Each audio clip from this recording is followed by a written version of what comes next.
Hello students, मैं अनुभव Tiwari digital classes में आप सभी लोगों का बहुत ही हार्दिक स्वागत और अभिनंदन करता हूं। आज का हमारा टॉपिक है MCQs पार्टनरशिप फर्म पर। क्वेश्चन नंबर 1 है the basis element of partnership are. तो बेटा बेसिक एलिमेंट की बात हो रही है पार्टनरशिप में। एसोसिएशन ऑफ 2 और more person based on agreement, बिल्कुल ठीक है क्योंकि पार्टनरशिप की डेफिनेशन है। Business is carried on by all और any of them acting for all, ये भी डेफिनेशन है। Sharing of profit and losses among the partners in agreed ratio, जो प्रॉफिट का रेशियो है वो पार्टनर्स के बीच में भी डिसाइड होता है, उसी पर हम लोग प्रॉफिट शेयरिंग रेशियो पर प्रॉफिट या लॉस डिस्ट्रीब्यूट करते हैं। तो डायरेक्टली आप यहाँ पर इसका आंसर डी लगा सकते हैं। एक बात बताना चाहूँगा कि अगर कोई नया टर्म आ जाए और उसमें मान लीजिए कि आंसर ए आपको पता है कि ये है इसका फीचर, सी आपको पता है कि ये है इसका फीचर, मतलब आप ए पर चल रहे हैं, आप एग्री कर जाते हैं सी के ऊपर भी, मगर आपको थोड़ा सा कंफ्यूजन हो जाता है बी के लिए और ऑप्शन अगर ऑल अबव एलिमेंट्स दे रखा है तो आप डाउट पे ना आए। ए और बी अगर करेक्ट है तो इसका मतलब यहां आंसर डी ही होगा। नेक्स्ट क्वेश्चन आते हैं 2। If any partners has advance loan to the firm besides his capital, he has right to receive interest on loan. तो ये डायरेक्टली रूल के ऊपर है, इसका आंसर नंबर सी होगा।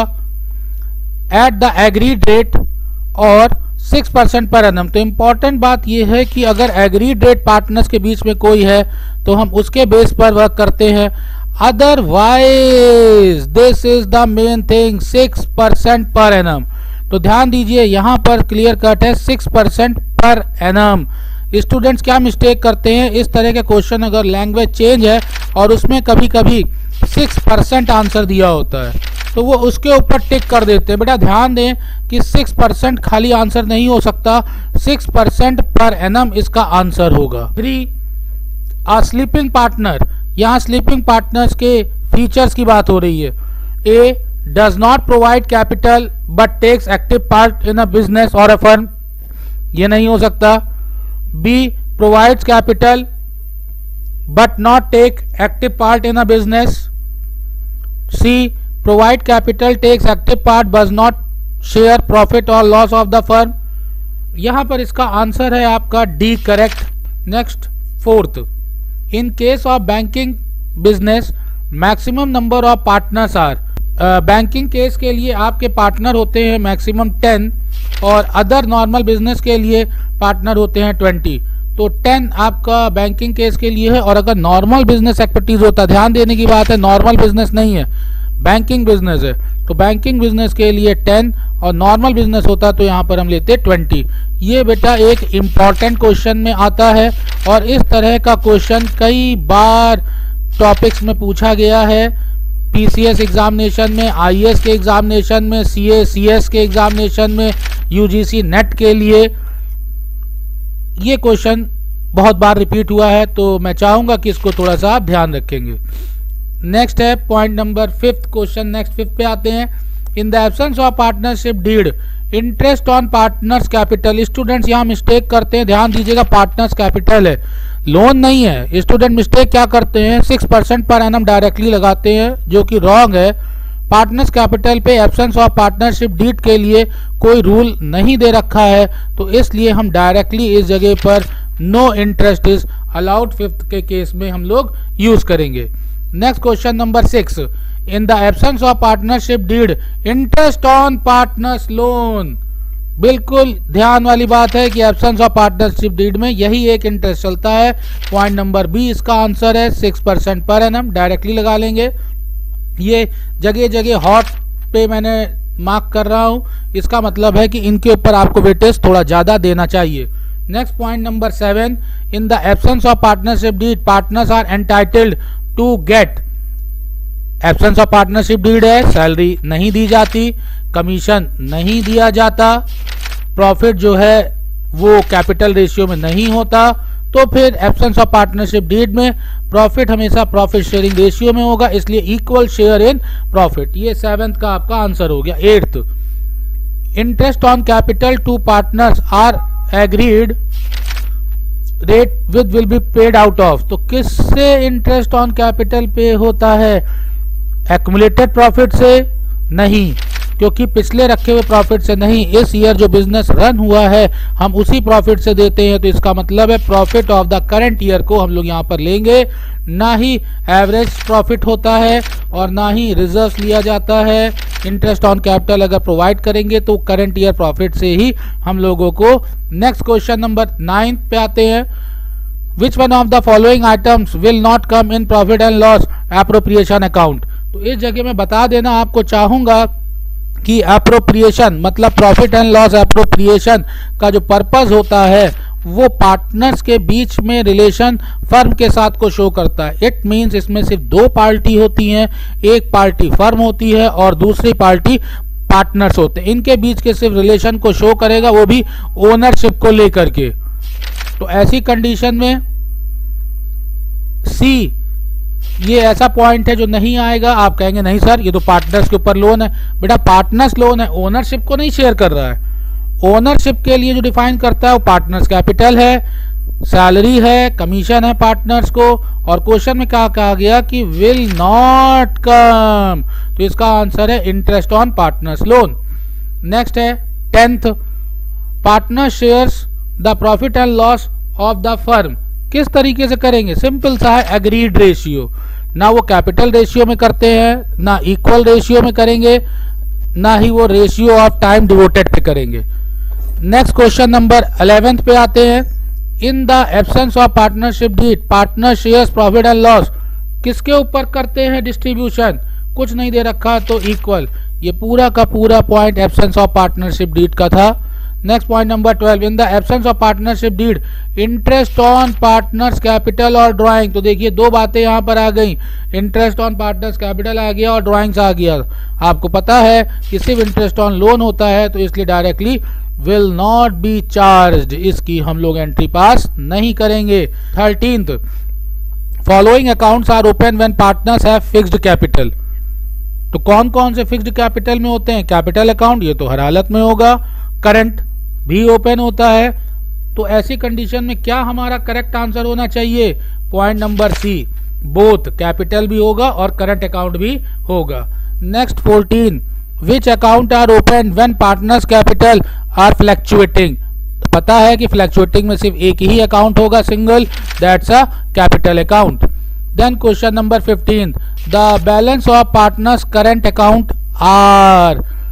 कुछ भी हो सकता है, डेबिट भी और क्रेडिट भी। ध्यान दीजिए कि पार्टनर्स करंट अकाउंट की बात कर रहा है, ना कि कैपिटल अकाउंट की बात कर रहा है। करंट अकाउंट डेबिट भी हो सकता है, क्रेडिट भी। नेक्स्ट है question number 16, which of the following items is not recorded on the credit side. Credit की बात हो रही है कि इसमें से क्रेडिट में कौन सा कंटेंट नहीं आएगा? इंटरेस्ट ऑन कैपिटल ये बेटा क्रेडिट होता है, ये डेबिट पे नहीं आता। सैलरी ऑफ पार्टनर्स ये भी नहीं आता। Then profit share of partners ये भी हमारा क्रेडिट पे आता है। तो क्या इंटरेस्ट ऑन कैपिटल डेबिट पे आता है? बेटा ये 3 गलत है, इसका मतलब यही इसका आंसर हुआ। और इंटरेस्ट ऑन कैपिटल डेबिट पे नहीं आता। इंटरेस्ट ऑन कैपिटल तो पार्टनर्स कैपिटल में एंट्री ही नहीं होती। आपसे ये डेबिट का भी पॉइंट पूछा जा सकता था, कोई पॉइंट इसमें डेबिट का हो सकता था, मगर इंटरेस्ट ऑन कैपिटल तो बेटा डेबिट ही नहीं होता और इस अकाउंट में ही नहीं करते। Next question number 17, in case of fixed capital of partner salary commission payable to a partners will be recorded on. यहाँ सीधे साइड पूछ रहे हैं तो ये क्रेडिट साइड हो जाएगा answer of partners current account. 18, on which side interest on partners drawings will be recorded when their capital R fixed. अगर कैपिटल फिक्स्ड है तो सिंपल सी बात है, इस जगह पे हम लेंगे debit side of the current account, क्योंकि ये ड्राइंग से रिलेटेड कंटेंट है, तो ये ड्राइंग से रिलेटेड वाला कंटेंट हम लोग शो करते हैं। Then 19, when partners have fluctuating capital, interest on capital हम किधर शो करेंगे? बेटा इंटरेस्ट ऑन कैपिटल चाहे फिक्स्ड कैपिटल हो चाहे फ्लैक्चुएटिंग कैपिटल हो, और अगर इसको शो करना है करंट अकाउंट के लिए तो हम इसको क्रेडिट ही करते हैं। तो ये ध्यान दीजिएगा कि ये 19th का जो पोर्शन है credit to their capital account, क्योंकि फ्लैक्चुएटिंग कैपिटल बेटा तब भी क्रेडिट होगा, और अगर फ्लैक्चुएटिंग कैपिटल मेथड नहीं है तो उस कंडीशन में हम लोग करंट में शो करेंगे। मगर क्वेश्चन में बच्चा कंफ्यूज क्या होगा, सर ये क्यों नहीं आंसर हो सकता क्रेडिटेड टू करंट अकाउंट? समझिए क्वेश्चन फ्लैक्चुएटिंग की बात कर रहा है, फ्लैक्चुएटिंग में तो करंट अकाउंट बनता ही नहीं, तो करंट अकाउंट की कोई बात ही नहीं होगी, तो ये आंसर इसका गलत हो जाएगा। Next 20, in case of fixed capital interest on partners loan is credited to which account? Capital account? नहीं, क्योंकि बेटा लोन है, पार्टनर्स लोन हमेशा सेपरेटली बनता है, तो ना वो कैपिटल में आएगा ना करंट में आएगा, इसका मतलब नन ऑफ दीज, इसकी एंट्री ही नहीं होगी। 21 पर आते हैं, in case of fluctuating capital of partners which of the following items will be not credited to capital account? Answer simple सा है डी, इंटरेस्ट ऑन लोन, इसी की एंट्री कैपिटल अकाउंट में नहीं होती। 22, interest on drawings of partners is debited to, कहाँ? Partners capital account में debit होगा, प्रॉफिट एंड लॉस में थोड़ी किया जाएगा, क्योंकि पार्टनर से रिगार्डिंग इसकी बात हो रही है। Then 23, interest on capital of partners is credited to, इसका भी आंसर सी है, partners current account. Then question number 24, next, interest on drawings of partners is credited to, कहाँ? Profit and loss appropriation. मैंने बताया था कि एप्रोप्रिएशन में हम फर्म और पार्टनर्स के बीच का रिलेशन ही डील करते हैं। नेक्स्ट पॉइंट 25, ये पूरा का पूरे क्वेश्चंस आपके इंटरेस्ट ऑन कैपिटल के ऊपर बेस्ड हैं, इसका आपको कैलकुलेशन करना पड़ता है, तो मैं यहाँ पर आपको डायरेक्टली बताता जा रहा हूँ, कुछ हेल्प भी कर दूंगा। On 1st January 2013, capital of A and B 2 lakh and 1 lakh. On 1st July 2013, they decided that their capital should be 1,50,000 each. Interest on capital of partners 10% per annum for the year 2013. ये year कोई भी हो सकता है, इस पे हमें weightage नहीं देना है, तो हमें कैलकुलेट जो करना होगा किसी भी ईयर का ये क्वेश्चन बेटा बन सकता है, तो ये 25th का आंसर नंबर आपका कैलकुलेट होकर के आएगा सी। अब आप कहेंगे सर इतनी जल्दी आपने कैसे इसको कैलकुलेट कर लिया 10% कैलकुलेट करने के लिए? तो बेटा देखिए यहाँ पर 1 जुलाई की बात हो रही है, सबसे पहले ये देख लीजिए क्लोजिंग 31 दिसंबर की है, तो इसका मतलब है कि हम इस 2 लाख के ऊपर 5% निकाल लें। तुरंत आप कहेंगे सर 5 नहीं 10, बेटा 10 फुल ईयर के लिए है, तो 6 मंथ के लिए कितना होगा? 6 मंथ के लिए इसके ऊपर फिर 5% ही तो कैलकुलेट होगा, और 2 लाख का अगर हम कैलकुलेट करें वैल्यू तो बेटा ये कितनी आती है? ये हमारे पास आएगी सिंपल 10,000। एक बात हो गई। दूसरा, अब इन दोनों ने मेंटेन कर लिया था, तो 1,50,000 के ऊपर बाकी 6 महीने के लिए हम 5% कैलकुलेट करेंगे। तो अगर हम यहाँ पर कैलकुलेट करते हैं 5%, तो यहाँ पर अगर हम इसके ऊपर कैलकुलेट करते हैं 5%, तो ये 5% की वैल्यू कितनी होनी चाहिए? ये वैल्यू हमारे पास आएगी 7,500। कुछ स्टूडेंट्स कहेंगे कि सर ये इतनी जल्दी आपने कैसे कैलकुलेट कर लिया, कैसे करते हैं? तो मैं लिख देता हूँ। परसेंट निकालने के लिए सबसे पहले हम लिख लेते हैं 1,50,000, इसके बाद में हम इसके ऊपर डायरेक्टली 5% कैलकुलेट कर लेंगे, 5/100 से मल्टीप्लाई करेंगे, इस तरह से हमारे पास ये आंसर आ जाएगा 7,500। तो ए के केस में आप देखिए इन दोनों को ऐड करके इंटरेस्ट दिया गया जो कि 17,500 हुआ, तो ए के लिए हमारे पास 17,500 है, और ये देखिए 17,500 आंसर आ गया। सर इसी तरह क्या बी का भी निकालेंगे?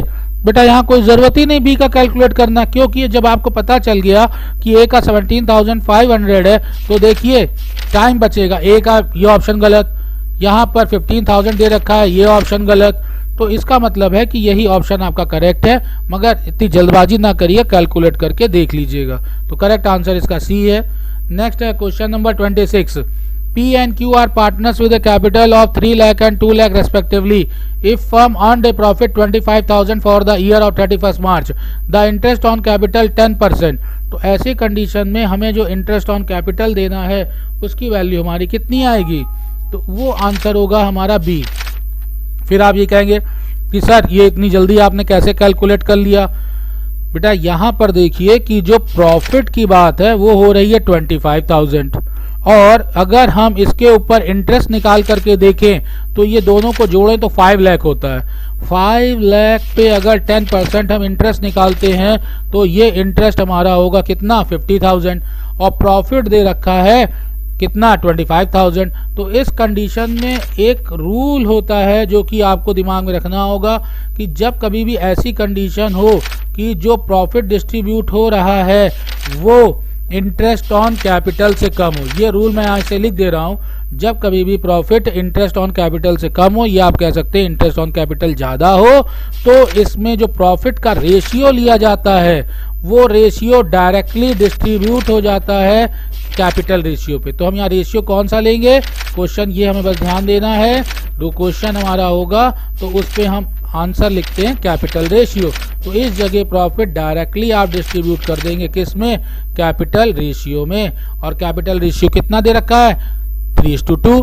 सर 3:2 कैसे कैपिटल रेशियो हो गया, तो बेटा ध्यान दीजिए कि कैपिटल 3 लाख 2 लाख है तो रेशियो 3:2 हो गया। तो 25,000 को 3:2 में डिस्ट्रीब्यूट करेंगे, आंसर बी इसका करेक्ट आ जाएगा। Next question number 27, A and B are equal partners with a capital of 2 lakh and 1 lakh respectively. They agreed to allow interest on capital 10% per annum. Firm incurred a loss 20,000। थोड़ा सा typical होता है क्योंकि यहाँ पे loss आ जाता है आपके पास 20,000। तो लॉस के केस में अब हम इंटरेस्ट कैसे कैलकुलेट करें, तो बेटा क्वेश्चन में कहीं पर भी चार्ज वर्ड नहीं दे रखा है। चार्ज, अगर क्वेश्चन में कहीं चार्ज वर्ड नहीं दे रखा, चार्ज का मतलब होता है किसी भी हालत में आपको प्रॉफिट देना, किसी भी इंटरेस्ट आपको देना ही देना है, चाहे प्रॉफिट हो या लॉस हो। मगर चार्ज वर्ड ना हो जाने की वजह से लॉस के केस में इंटरेस्ट नहीं दिया जाता। तो इसका करेक्ट आंसर है सी, हम इसके ऊपर इंटरेस्ट नहीं देंगे। Next point 28 question, A and B are partners in a firm sharing profit and ratio of their capital contribution। तो यहाँ कैपिटल कंट्रीब्यूशन मतलब रेशियो हो गया 2:1, ये हो गया profit. Firm earned A profit 21,000 during the year. Interest on capital is allowed 10% per annum. If interest on capital is charge, तो देखो इस जगह क्या वर्ड यूज हो गया, चार्ज। तो अगर चार्ज दिया है तो ऐसी कंडीशन में चाहे लॉस हो चाहे कम प्रॉफिट हो, आपको पूरा का पूरा इंटरेस्ट देना ही पड़ता है किसी भी सूरत में। चार्ज आ गया तो बहुत ही आसान है। तो 2 लाख का 10% हो गया 20,000, 1 लाख का 10% है 10,000, तो इसका आंसर हो जाएगा ए। आपको हर हालत देखना ही है। तो कंफ्यूजन जो है चार्ज वर्ड से क्रिएट होता है, इसको ध्यान दीजिएगा। अगर चार्ज वर्ड गिवन है तो घबराने की जरूरत नहीं, हर हालत में देना है, चाहे प्रॉफिट चाहे लॉस हो। जैसे कि प्रीवियस क्वेश्चन आपने देखा था, यहाँ लॉस था। अगर बेटा इसमें कहीं चार्ज वर्ड आ जाता, तो अगर चार्ज होता तो बेटा इसका आंसर फिर ये वाला निकल करके आता, ऑप्शन नंबर ए। ये ध्यान दीजिएगा क्योंकि चार्ज नहीं था। तो स्टूडेंट, इस ट्रांजैक्शन को कंप्लीट करते हुए मैं इस वीडियो को यहाँ पर स्टॉप कर रहा हूँ, और इसके आगे के ट्रांजैक्शन के सॉल्यूशन को देखने के लिए और समझने के लिए आपको नेक्स्ट वीडियो के ऊपर आना, क्योंकि कई बार मेरे पास कंप्लेंट आती है कि सर आपके वीडियोस बहुत ही ज्यादा लेंथी होते हैं। तो इस वजह से मैंने उनको स्मॉल पार्ट से बनाया है।